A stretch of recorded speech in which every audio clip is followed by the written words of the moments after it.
பார்க்க போகிற டாபிக் வந்து லார்ஜ் சாம்பிள்ஸில் வந்து ஒரே ஒரு டெஸ்ட்டு தான் இஜெட் டெஸ்ட். இதை பற்றி தான் நம்ம இப்போ பார்க்க போகிறோம்.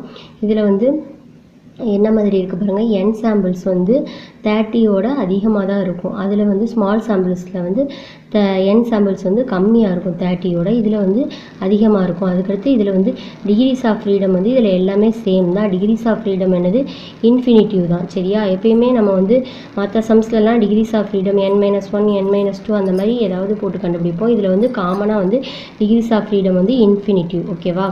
அடுத்து வந்து இதோட டைப்ஸ் பார்க்க போகிறோம். டைப்ஸ் வந்து என்னது, 2 டைப் இருக்குது, சிங்கிள் மீன் அண்டு டிஃபரன்ஸ் மீன். சரியா? அந்த 2 டைப்பில் இஜெட் டெஸ்ட் எப்படி போடலாம், இதுக்குள்ளே டிஃபரன்ஸ் என்னன்னு சொல்லி பார்ப்போம். ஃபஸ்ட்டு சிங்கிள் மீனில் வந்து சாம்பிள் சைஸ் வந்து என்னன்னு இருக்கும். டிஃபரன்ஸ் மீனில் வந்து sample of sizes n1 n2 இருக்கும். இதுதான் வந்து இதுக்குள்ளே ரெண்டுக்குள்ளே டிஃபரன்ஸ். சரியா? சாம்பிள் சைஸ் n மட்டும் கொடுத்துருந்தாங்கன்னா அது சிங்கிள் மீன், டிஃபரன்ஸ் மீனாக n1 n2ன்னு கொடுத்துருப்பாங்க. சரியா? அடுத்து சிங்கிள் மீனில் வந்து 2 டைப் இருக்குது, two tailed test and 1 tailed test.